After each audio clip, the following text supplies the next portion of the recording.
Alors, soit la matrice A, on cherche à trouver la matrice A-1, telle que A-1 fois A est égal à I, la matrice identité. Alors, on sait que le déterminant de la matrice A, c'est le produit mixte de U par VW avec le produit ici vectoriel. Et puis par permutation circulaire, on trouve également que c'est VW croix U, et puis que c'est égal aussi à W scalaire U croix V. Alors on va chercher donc nous une matrice carrée également de même dimension, telle que cette matrice fois A, ça donne la matrice identité, donc 1, 0, 0, 0, 1, 0, et puis comme ça. Alors les éléments qu'on va mettre dans cette matrice ici, on va les noter de la façon suivante. Et puis on se rappelle que pour calculer donc le produit matriciel, pour déterminer donc cet élément-ci, il va falloir faire le produit scalaire entre ce vecteur et ce vecteur. C'est-à-dire que ici, on va avoir pour cet élément-là le vecteur grand U scalaire petit u.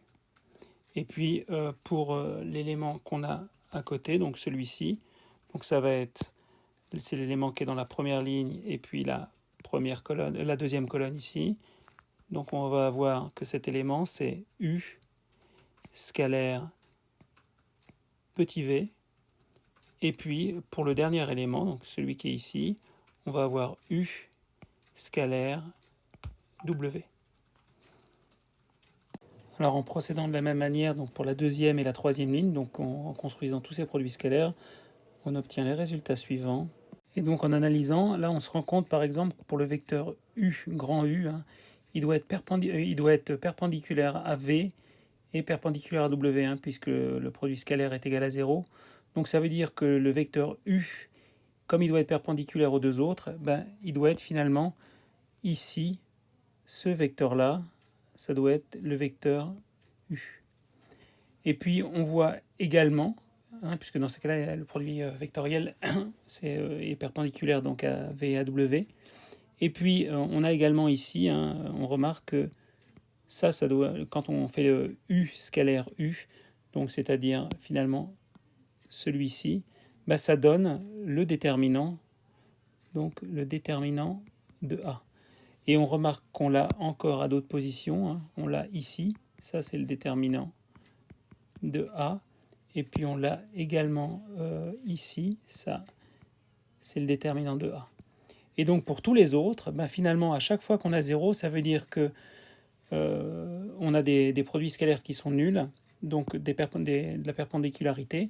Donc ici par exemple, on a W qui doit être perpendiculaire à U et perpendiculaire à V. Donc dans ces cas-là, on peut dire ici que on peut construire ici le vecteur, là ce serait grand W.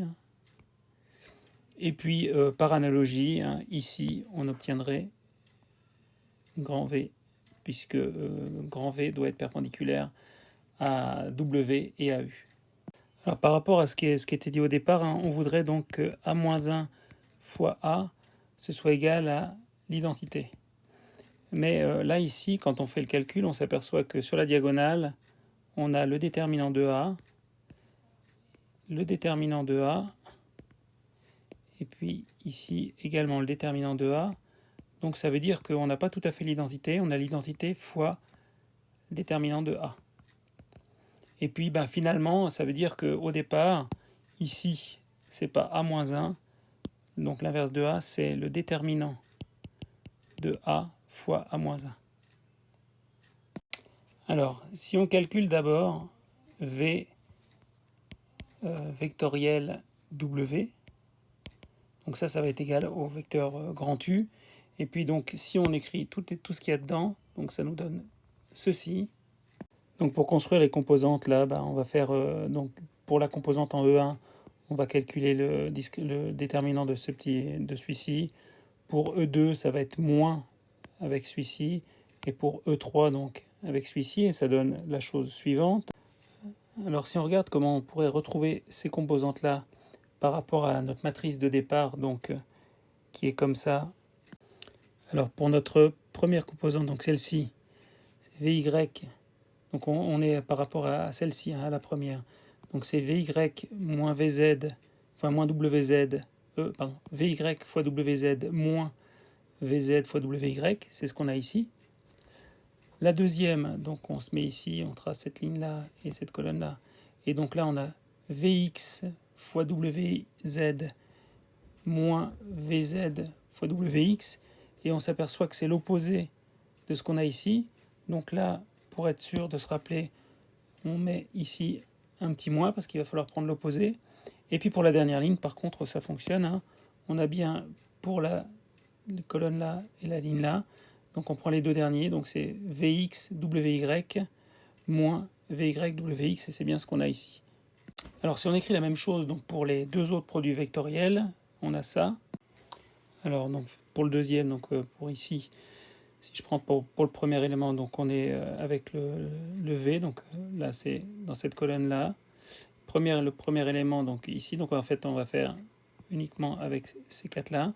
Et donc on a Uy fois Wz, et puis moins UZ fois WY. Et en fait, on s'aperçoit que c'est l'opposé de celui-ci. Donc pour le premier, on va avoir ici un moins. Pour le deuxième, donc on doit avoir normalement ça. Donc on raye ici et ici, ça fait UX fois WZ, c'est ce qui est ici, moins donc ce qui est ici, ça pas de problème. Et puis pour le dernier, donc pour le vert, et puis la dernière ligne, c'est UXWY, et puis moins ces deux-là. Donc UXWY, on voit qu'il est ici, donc on a encore l'opposé, et donc ici, on a un moins. Et puis on peut faire la même chose pour le dernier, et on s'aperçoit que le moins, il viendra ici. Donc pour compléter cette matrice de cofacteurs, donc qu'on appelle aussi la comatrice, il va falloir donc mettre celui qui correspond donc ici, celui qui correspond au cofacteur de celui-ci, en deuxième position celui qui correspond au cofacteur de celui-ci, et ainsi de suite. Et celui donc qui correspond au premier, donc au cofacteur de petit ux, c'est grand ux. Et puis si on analyse celui qui correspond à celui-ci, c'est donc cet élément-là, et donc finalement c'est uy, et puis en dessous il va aller uz. Donc ici uy, et puis ici uz. Et puis de la même manière, pour les autres colonnes, dans la deuxième, ça va correspondre à v, grand vy, grand vz, et puis pour le dernier, donc ça va correspondre à grand wx, grand wy et grand wz. Alors sur la page précédente, on avait que cette matrice-là, c'était égal à déterminant de A fois A-1. Et en fait, on s'aperçoit que ici, c'est la transposée de celle-ci. Donc en fait, finalement, c'est égal ici à la transposée de la comatrice de A. Et donc, on en déduit que A-1, donc l'inverse de A, c'est égal à 1 sur le déterminant de A fois la transposée de la comatrice. Et voici donc le résultat qu'on a démontré avec une matrice 3,3, mais qui se généralise à l'ensemble des matrices NN.